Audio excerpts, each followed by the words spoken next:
department. And sorry, can you guys all hear me? Can I get a thumbs up? I was getting a little bit of background. Okay, good. So, they've been living it in a firsthand perspective, and they've been, kind enough to share some of their experiences on how they're living and working through COVID and this return to office and flexible working environment that we're kind of now getting into. So, as Colin said, the genesis of this topic was a discussion on mental health, and it is top of mind for everyone right now. And it's an issue that I think, especially in legal, is critical because it's such a high stress industry. And the other point that, as Colin mentioned, we titled this talk, mental health in the legal supply chain, because we wanted to highlight the fact that legal services is not just a transaction between two people. There's this whole host of activities that support that transaction. So the idea that, for this panel is that it's not just to understand how we're handling this change in life and change in business, but also what are we doing about it as participants in this supply chain, from buyers, from sellers, from service providers, to make it more seamless and safer for everyone involved. So, with that, I'm going to turn it over to the panel for a round of introductions. And as Colin said, we'll be taking questions throughout the session, and we'll try to answer them as they come. And we'll leave some time at the end to just collect questions as well and answer them at the end. So starting off, Claudia, Reese, would love to get your background, understand personally and professionally what it's been like for you in 2020 and 2021, and what are some of the challenges that you're dealing with as we transition from fully remote for most of us to this new, as yet undetermined way of working. Sure, thanks, Peter. I'm Claudia Reese, and currently the VP of HR at Netdocuments. I actually started my career in mental health. I was administrator of adolescent group homes in Utah, and did that for almost 10 years, not as a therapist, but working with the kids and the students and the staff as we were trying to help them through some of the pieces they had. Pretty taxing. There's a lot of life or death situations happening in group homes, and for the kids that I was working with, and transitioned out of mental health into the HR space, and actually into tech when I started as an HR business partner with eBay, and have moved through the HR realm again in that tech space, and I'm now here at Netdocuments working with legal tech. So really excited to be here. I think it's been a very interesting last 15, 16 months for all of us, and it's been interesting in terms of how we've all been able to handle the stress, the cope with the changes, and not really understanding what's next, what's going to happen, how we're trying to continue to live and to provide for our families, and do that all in this new space that is unknown.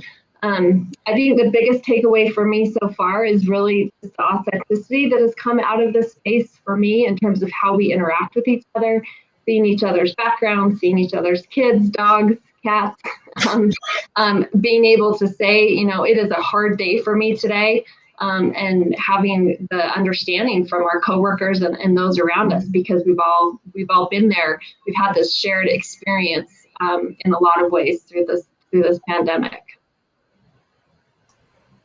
Thank you, Claudia.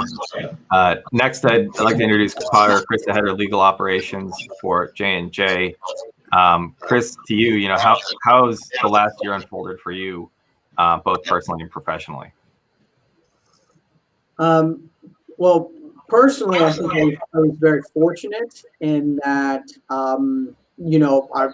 my family's been safe. We've all been okay. I had a kid headed to college for the first year last year. I had one who she was just finishing up her junior year in college, and a son who was a sophomore when COVID kind of broke out. But we were all able to kind of adapt to the circumstances, and fortunately our family has remained healthy. We actually have an in-law apartment attached to our house where my mother-in-law lives as well. So she was, with us, which was nice, because, we were able to interact with her even as we weren't interacting with sort of society in a larger way. So I think all that was absorbed, pretty well. Professionally, it required a fair amount of adjustment. I've never been a fan of working from home. So we converted our dining room into an in-home office for me. And, that's worked out fine. And, as a manager, I'd always encourage my team to work remotely whenever they felt that, it would be helpful or appropriate for them. In part because you never know when it's going to come up when you need to. I wanted them to be proficient and capable of doing that. So when we were all sort of sent home for the last time, a year ago, March, fortunately the team was ready to kind of adapt to that new working environment. And I've, lots of friends from college and so forth, and just, in different industries and things. And I think overall, I've been very fortunate in the way that, Johnson & Johnson, my employer, has been able to maintain operations, that we've maintained a lot of business continuity without much disruption. So we were able to adapt.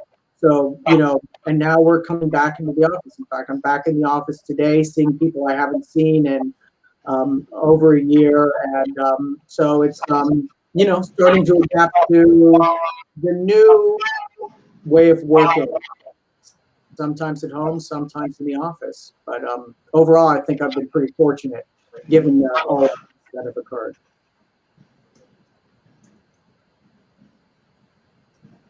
Great, thank you. And last we have Dr. Larry Richard. Larry, same question to you. How has the last year unfolded for you? Well, like Chris, Peter, I am lucky to say that my family has all been safe and healthy throughout this ordeal. And, it's been a real eye-opening experience. I can't really find any prior experience in my life to compare it to. It's just been an extraordinary, game-changing experience, both for me personally and I work with the leaders of law departments and law firms every day, and I've never seen the amount of stress and disruption and dislocation that my clients are reporting. So the other thing is that it's become kind of a blend, the personal and the professional. In the old days, there was a pretty good boundary between the two, but I can't tell you how many times somebody would say to me, "Did you have a nice weekend?" And I had to stop and think for a minute, what day is today? Because the weekends and weekdays just kind of felt the same, because there's no boundary, there's no office, there's no commute, there is no, nothing to delineate work from home. And I'm sure I'm not the only one that has that experience. So it's been really, really, really eye-opening and interesting. Thank you. Chris, I want to ask you a question. You mentioned that, you're looking at the new way of work and how are we going to work, and you're back in the office too. So what are some of the ways that you and your teams and you've been able to manage through this change? How are you preparing for this change as it starts to unfold? Well, so since we actually sort of did our organization prior to this call, in that time that's passed, we've received new guidance from corporate. And so as of September, after Labor Day, we'll be in the new schedule is going to be a 3-2 work week. So in the office 3 days, and then you can work remotely 2 days. There's an expectation that one of those remote days will be a Friday. And so I think that the net result of that is that there's a strong likelihood that in those, remaining 4 days that the 3 people pick, they're going to have a lot of interaction. And so it's going to feel a little bit more like the way life used to feel. So, in that respect, my team is sort of getting ready for that, just as I am, both mentally and emotionally. The different changes that will occur. I continue to wonder what will happen with the dogs, but I'm sure we'll have a solution. But they're easing us back in, right? So right now the sort of, it's not even an expectation, but there's an encouragement if you come in 1 day a week for the time being, and then once we get into July, try and come into 2 days a week. But in September, they do want us around 3 days a week. And broadly, my team seems to be comfortable with that approach. One of my direct reports is here today. So I think for us, generally speaking, it should be an okay transition, right? But that's a little bit different. I was talking to one of our product reliability attorneys, and she was talking about how great it was that she didn't have to travel.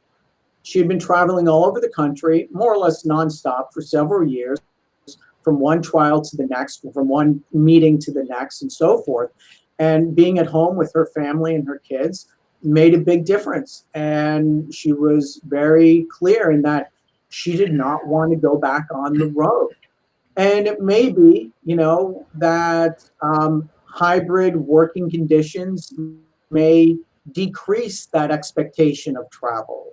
Certainly, our company's always looking for ways to reduce the travel budget. So, why not? So, depending on what your line of work is and what work was like before COVID hit versus after, I think is going to greatly inform how you feel about going back to work. So, again, I think that my team and I were generally in a position of, being well adjusted to accommodate the way things are trending right now. I see. Thank you. Claudia, I guess similar question, but how do you, so as you return to work, how do you know that you're taking the right steps?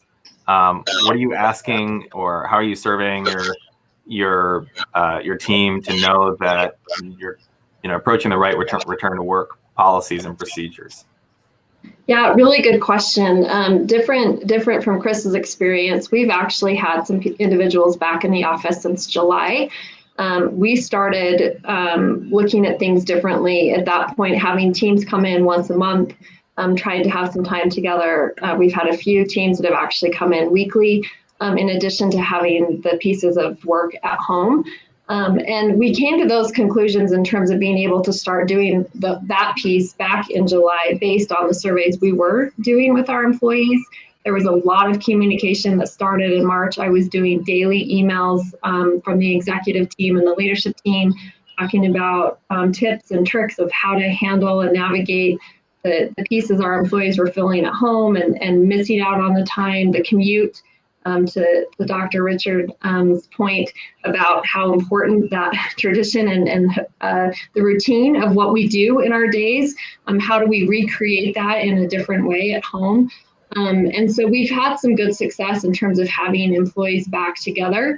And we will be moving to that 3-2 model as well, officially actually starting July 12th. And again, have had a number of people already in office and in different capacities.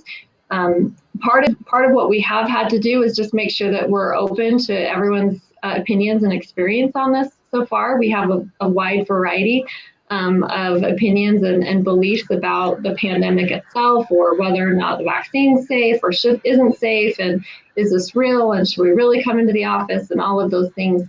And so we've just made sure that we've had a lot of open communication and dialogue between our employees and their managers, and obviously with the HR team as well, to identify how we can help support each individual's experience while trying to remain as consistent as possible in terms of what the expectation is for employees of Netdocuments.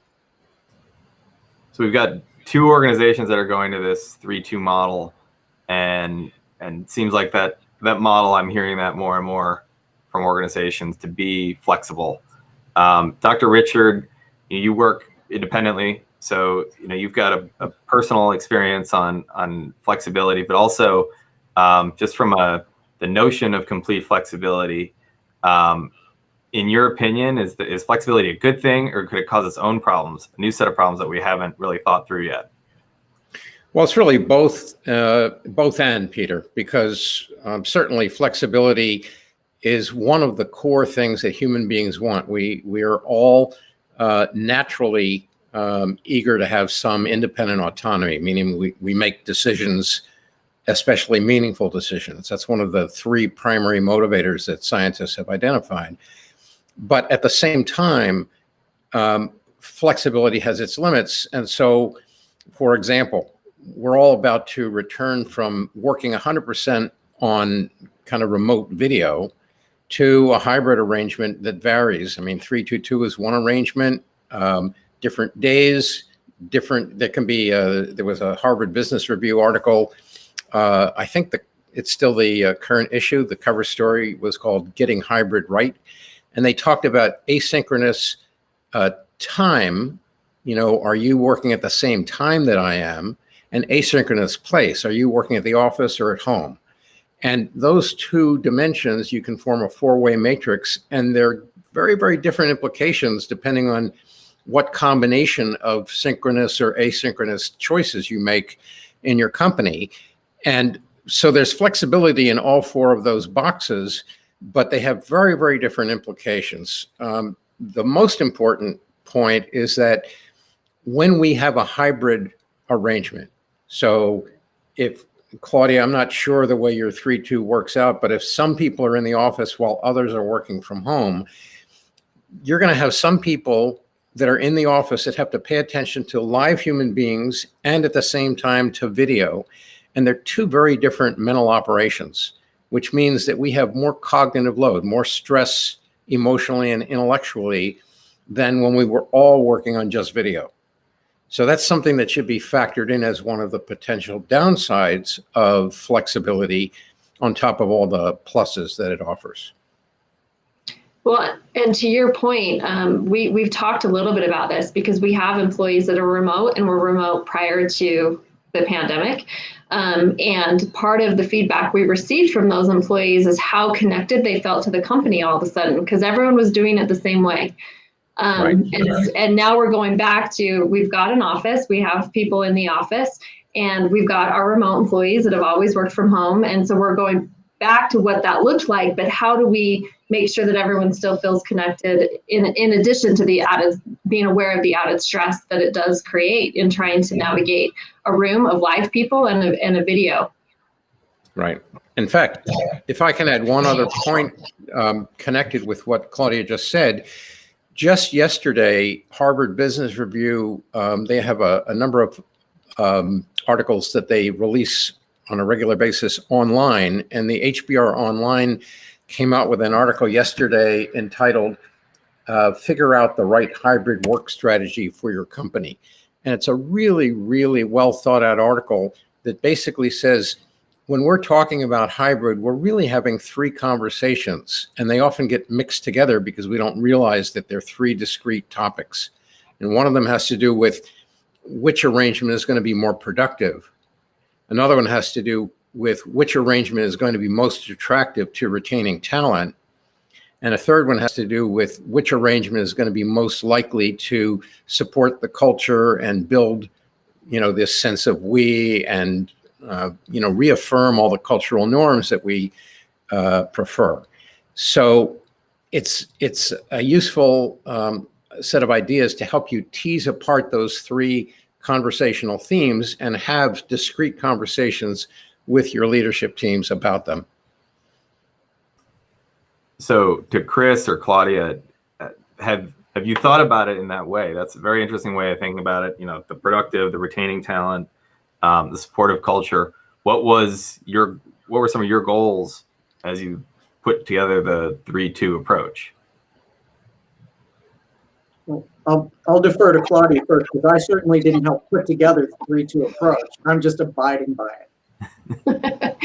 it. So I think all three things we've been looking at, but it's interesting to think about them in their own separate bucket as you're trying to approach it. Part of why we actually had or wanted to have employees back last July, or at least in teams, is to address some of the cultural piece we were starting to see, the shortness in emails, the lack of responsiveness or perceived responsiveness to messages or to questions that were being asked from each other.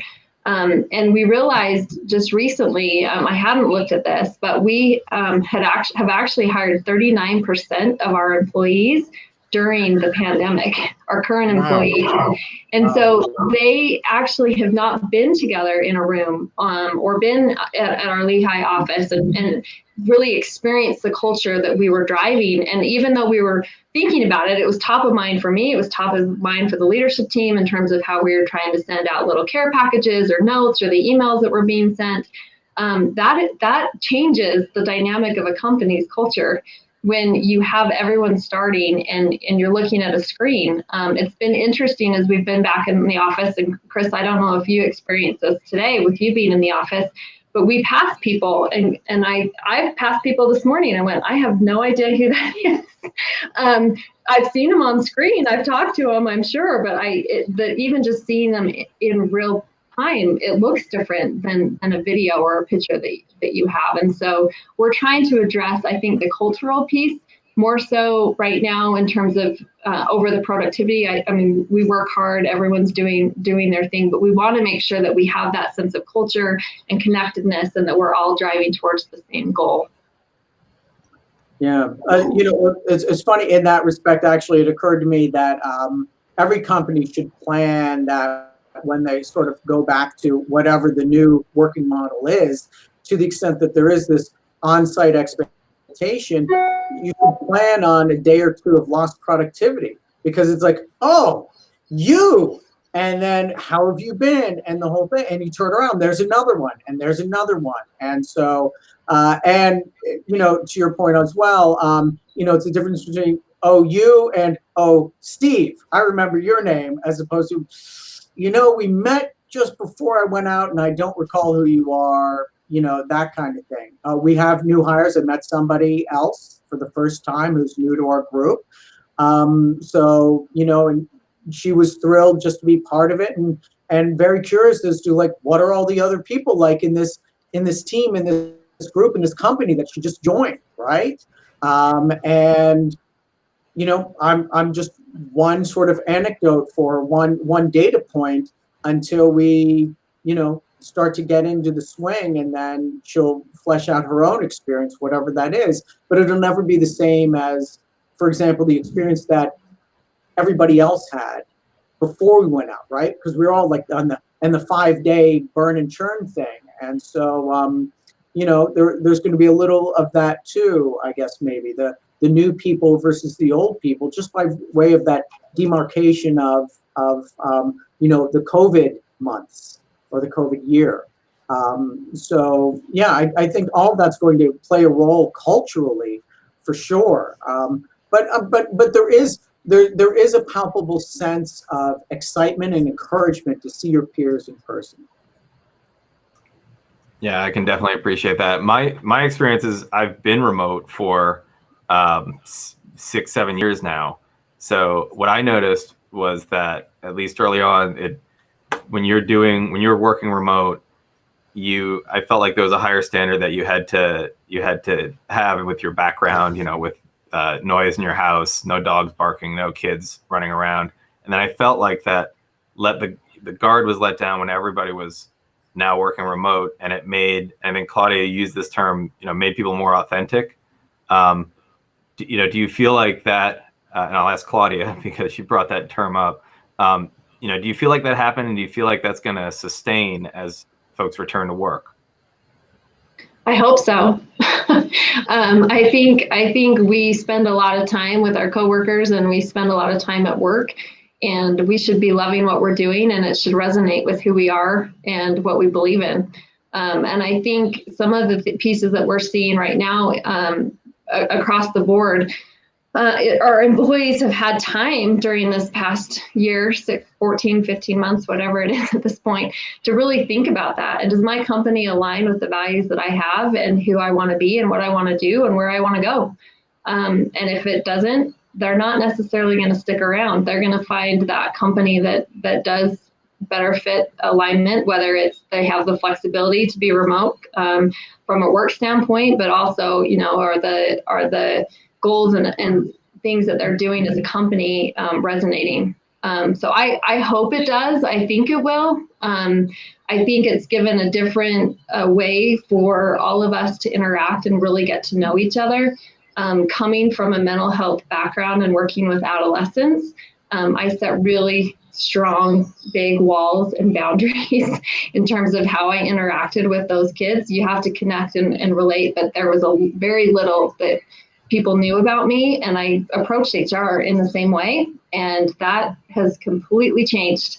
I think probably in some ways for the better, maybe a little bit too much in some ways as well, but there's a different level of humanness that we can all connect to and understand and speak to. And it makes it easier to hold each other accountable. I think it makes it easier to have tough conversations and to really, again, try to drive towards the same goal as the company is directing. But it's going to be important for leadership teams, executive teams, companies to really be open to encouraging that and not taking, in my opinion, a couple steps backwards to saying, oh, we're going to go put those walls back up and you just come in, you do your job. We don't want to get up, we don't want to hear your dog. We don't want to have the stories about whatever's happening because I think it's been a big positive, a silver lining that has come out of COVID. Yeah, I would think that because, particularly if you have this sort of structured 3-2 kind of return to work, that also implies that 40% of your work week will be at home. So you can't really let go of that entirely. And so I think that the opportunity for, I agree with the sort of perception of these additional benefits. I think that the opportunity for those to be persistent is much greater than if it were, everybody back in the office 5 days a week. Mm-hmm. And Peter, I'd like to jump in and really validate what Claudia said a moment ago about this lowering of the barriers to the personal. We've always had this kind of formal, invisible wall between work and personal, which made sense, I guess, in the old environment. In this time that we've been through the past 15 or so months, we had to do it of necessity. People are working from their bedroom or working from their living room. But there's another psychological reason that's important to sustain as we go back to work. And that is everybody is exhausted, fatigued, stressed out, distractible. We're not ourselves in the same way that we were before. And I'm hearing this from literally every client that I talk to. I mean, I was on the phone with a GC, a general counsel from a law department of a very large company yesterday, who was telling me that people across the entire system are completely overloaded. I was on the phone later in the day with a leader of a large law firm who was telling me the exact same thing. And this has just been a constant drumbeat. The reason for that is that our brain has a threat sensing circuit. We all have this circuit. It's all operating 24/7, whether we pay attention to it or not. And it's designed to help protect us from threat. Most of the time in a normal environment, that threat sensing circuit is kind of low level. It's just humming along. If it runs into a minor possible threat, it adjusts for it and we don't even notice it. But there are three conditions that make it come to the immediate attention, kind of like a red alert that says, hey, you better pay attention to this. If the threat is sudden and unexpected, if it's something that's outside your control, and if it's something that has the potential to seriously harm or kill you, any one of those three will send us into this high level of alert. And I want to suggest that all three of those at times have been met during COVID. And so we're all operating in this kind of jangled state. And P.S., the threat sensing circuit was designed for momentary types of threats. You know, they occur and then they're over within a few minutes. This is an ongoing type of threat where we don't know when it's going to end. We don't know what our level of risk is. We don't know a lot of things about it. And so it's the continuing uncertainty that keeps the threat circuitry active and at its peak level. And it's actually causing an enlargement of the threat organs in the brain, which makes us hypersensitive and makes us exhausted. And especially, everybody on this call probably can say, I'm a knowledge worker as opposed to working physically. When we work with our minds as our main way of working, the threat circuit borrows some of that intellectual horsepower for a higher priority, i.e., figuring out what the threat is and figuring out how to respond to it. But it doesn't say, excuse me, I'm borrowing some intellectual horsepower. It just borrows it. So we're all walking around with this sense of fatigue and we don't know why we're feeling it.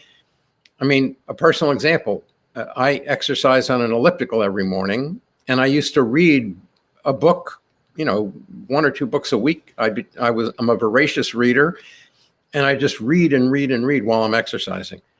The last couple of months, I find I'm listening to music. I try to read a book and I just read it over and over the same page, and I can't absorb it because there's this low level of stress and distractibility.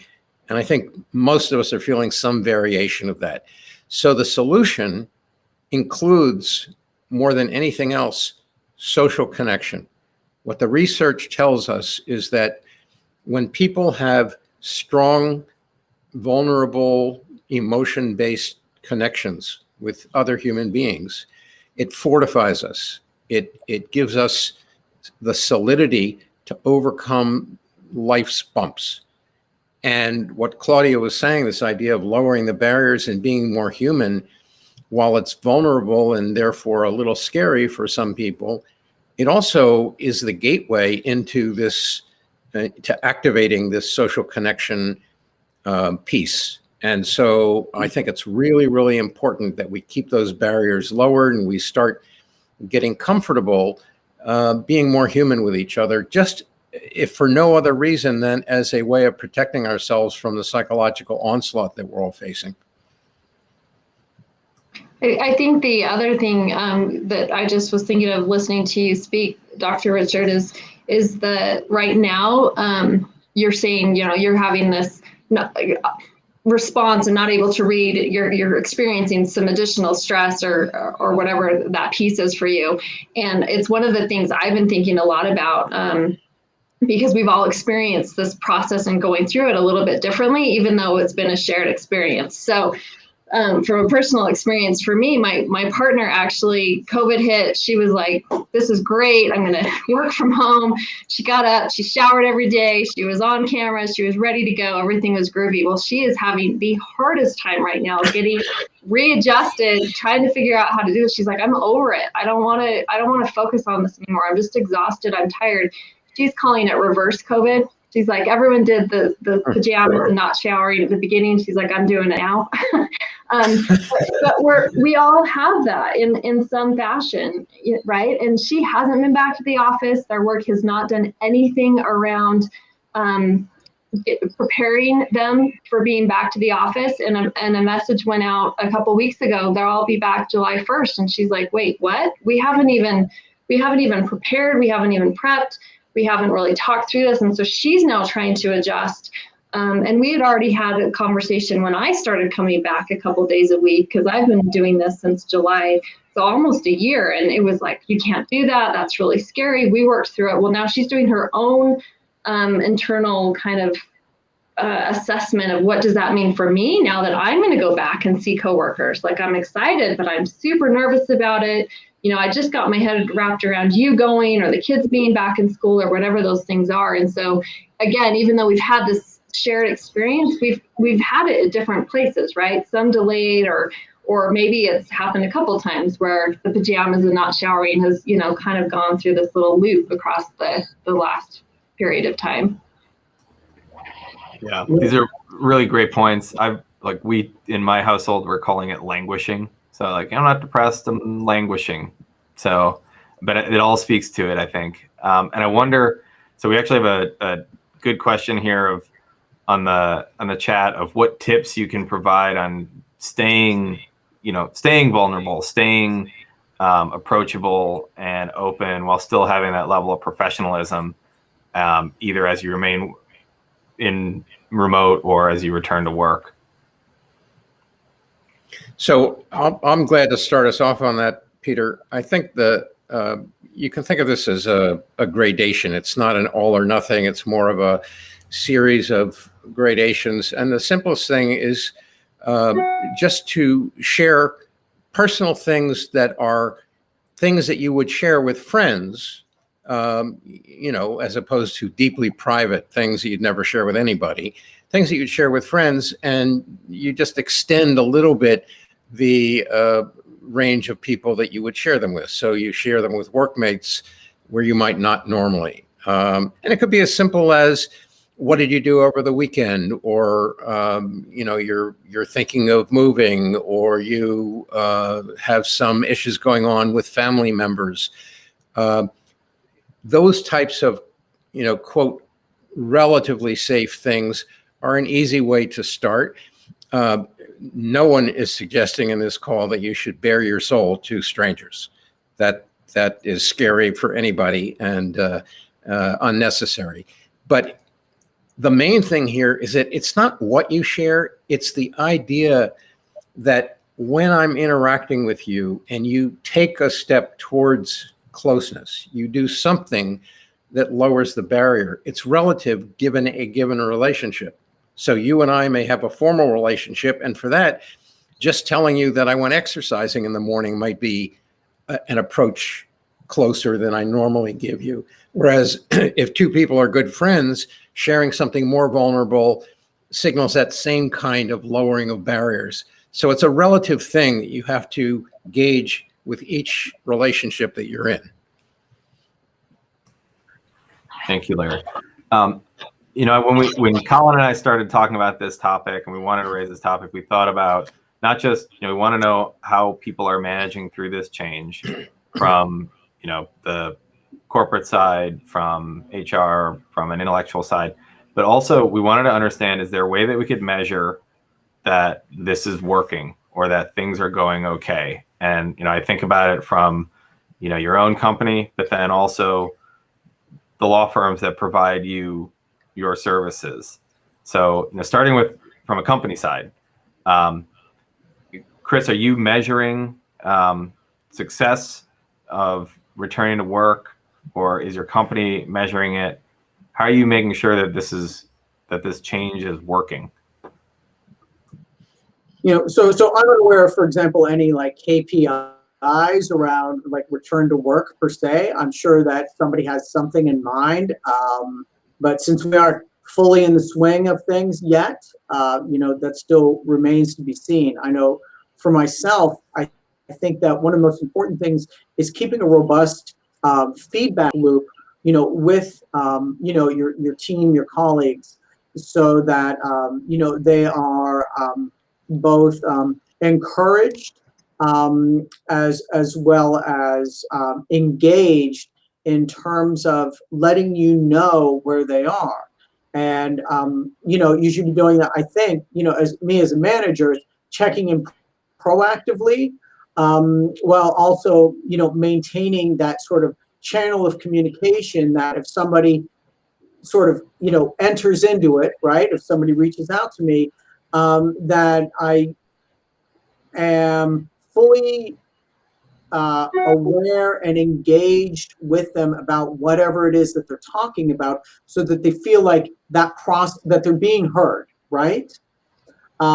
Because empathy, and I think that's sort of what we're talking about broadly, is such a critical piece of that sense of collegiality, that sense of teamwork, of belonging to the workplace and belonging to a team, what have you.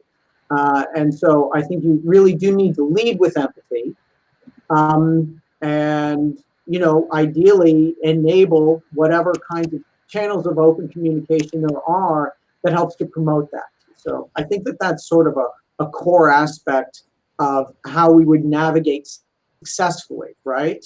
But I wouldn't know about how you measure that other than taking temperatures on whatever basis. So I would agree with all of that, and I think taking it just to a statistical level, you've got to have the qualitative and quantitative data, and we've tried to do a mixture of both. So obviously, having the relationships and having the touch points and having managers come and say, "Hey, Joe isn't acting the way he normally does. Like, I've worked with him now for a year. This is normally the responses. Things seem a little bit off. We probably need to do some check-in and understand what's going on," and those kinds of things have been really helpful. And we've just done a number of surveys and tried to pull the data that way and have a broader understanding of how things are going. The ENPS score is an engagement score that we've used as a company, many companies do, just trying to understand where employment engagement is. And then we've done some less formal ENPS type surveys, just through a SurveyMonkey or Qualtrics, where we're just trying to get an understanding. What's working for you? What are the top 3 things that are important to you right now? Where's your stress level? And then we look at it as a company overall and say, okay, the main issues right now are how do we balance getting our kids through school and doing our job? And then what we were doing with that information as we've been collecting it is then essentially targeting our responses and our communications back to the employees, addressing those areas. Here's some tips. Here's what we can do. Call HR, work with your manager, those kinds of pieces. And just to clarify, so ENPS, can you share what that means? I probably should know what it stands for. I don't. It's a metric that captures. Claudia, I think it's the Employee Net Promoter Score. It was based on the idea of Net Promoter was originally designed for gauging customer engagement, and then they developed an employee internal version of it. I'm glad you know. Do you need a job? I'm hiring some people on leave after return. Thanks for the offer. No, okay. No, I don't.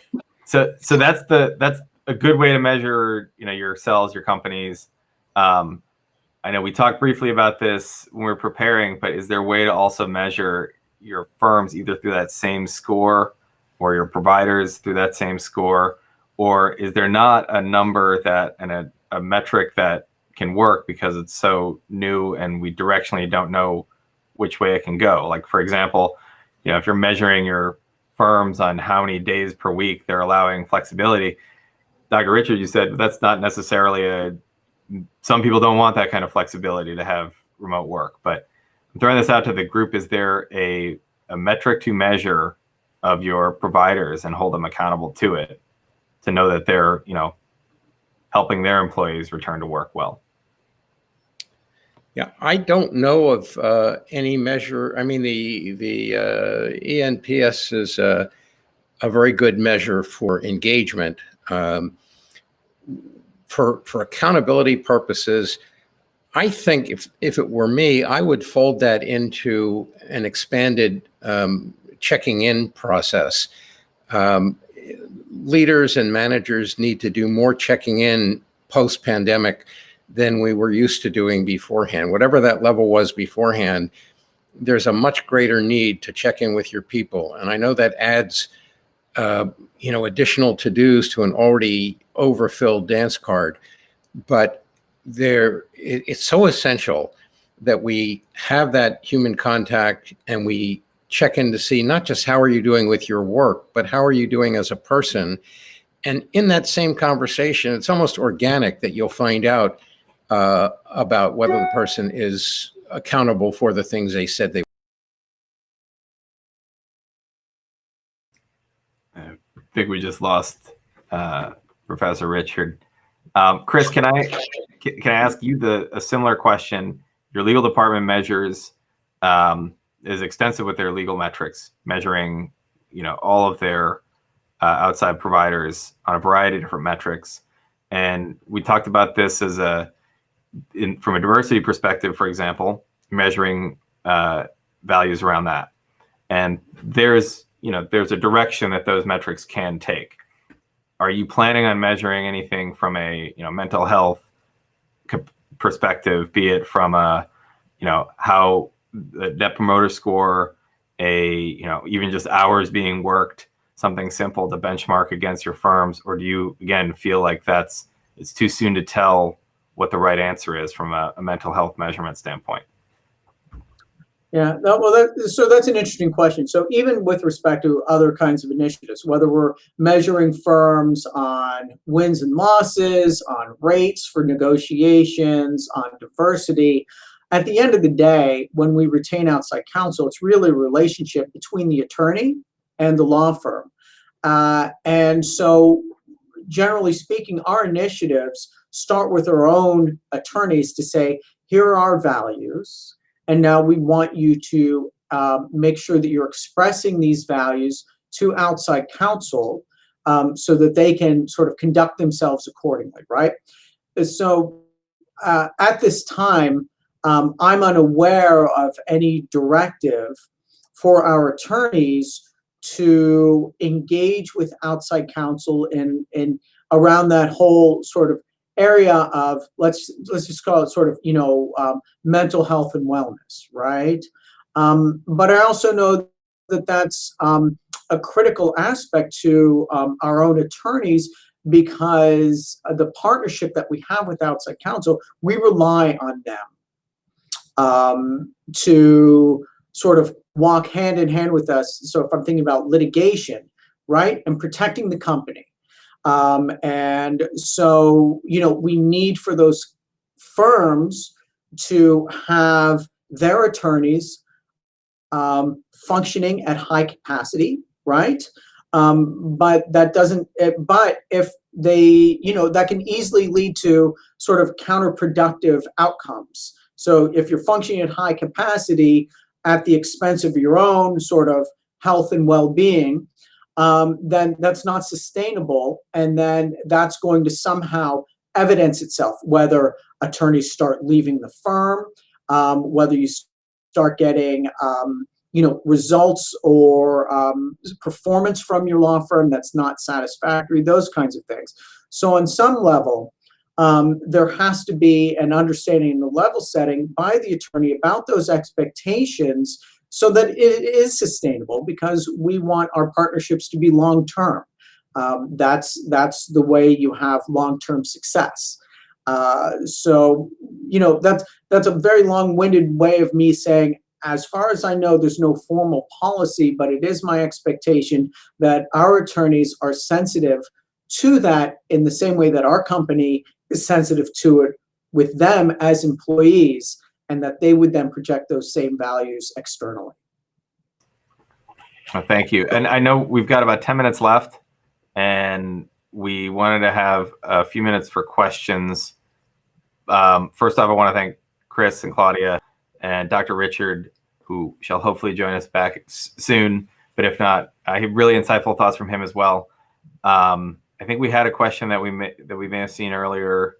How have you found it more difficult to, or have you found it more difficult to find a work-life balance now that everyone works from home and there's no physical boundary between the two? And I guess also now that we're coming back.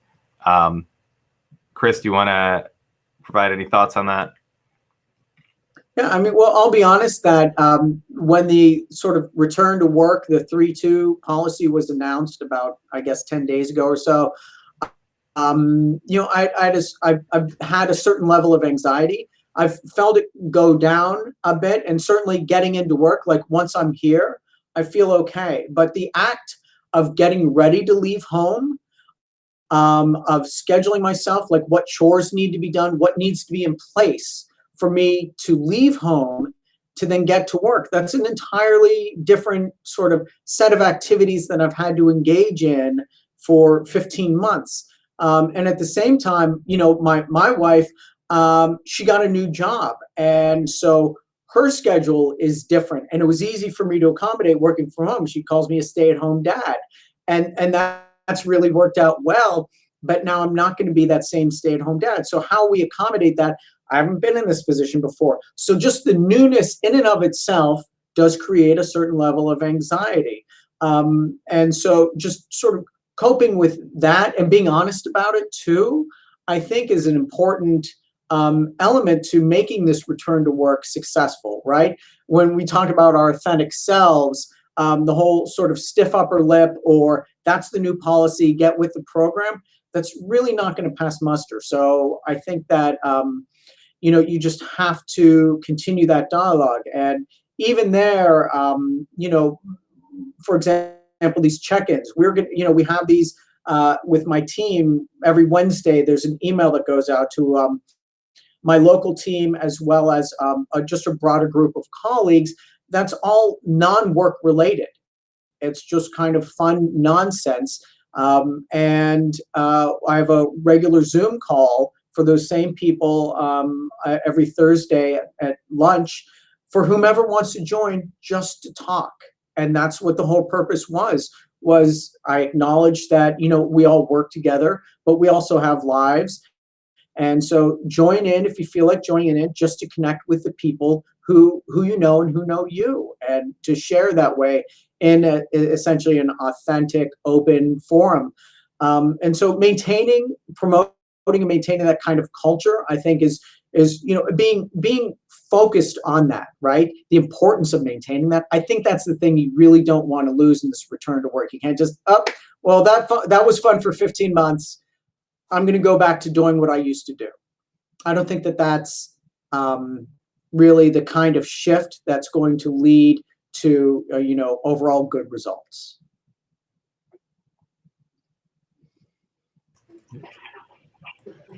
So there's another question here about the hybrid model, and does it spark confusion among employees if they don't understand what the expectations are? So, Claudia, are you sensing that, or are you seeing that within your organization?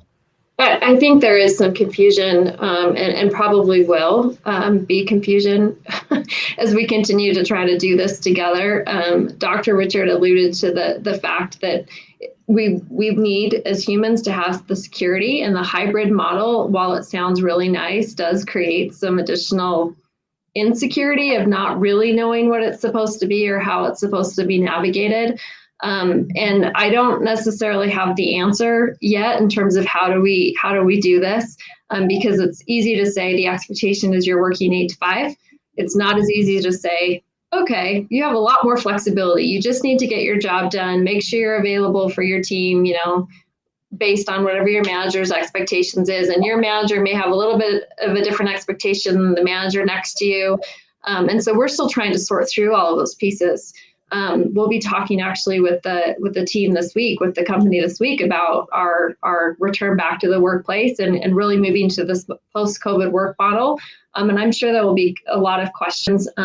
What I look forward to is that our employees are open. And again, that feedback loop that Chris talked about, providing that feedback, asking a lot of questions, saying this doesn't make sense, this isn't working, this is working, let's keep trying to do this, so that it really becomes a team effort.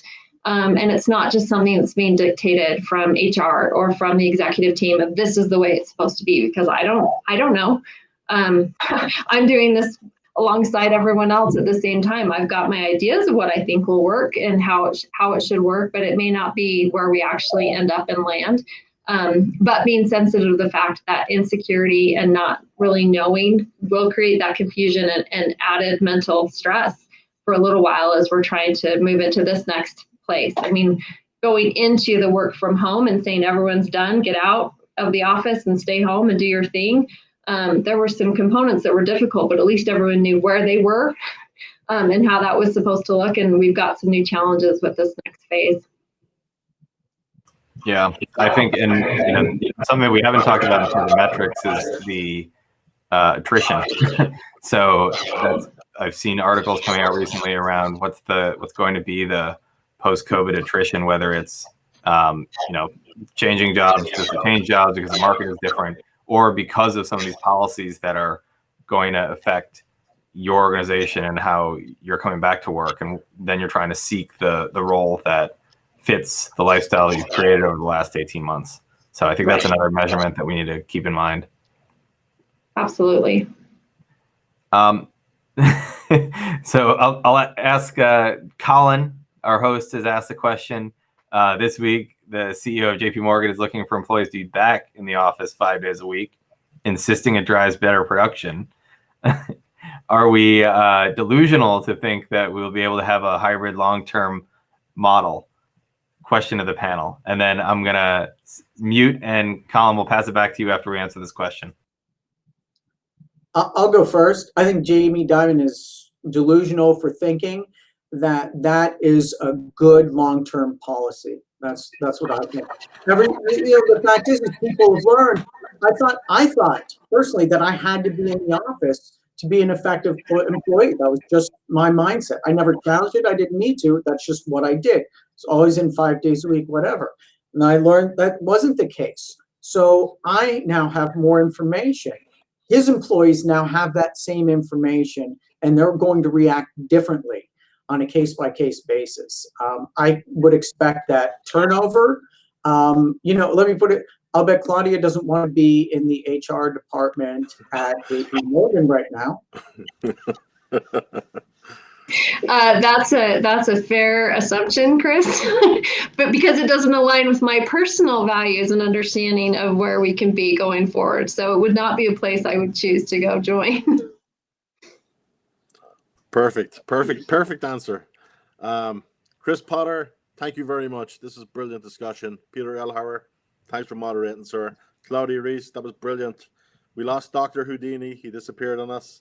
We're going to get Dr. Larry Richard back again another time. This has been fantastic.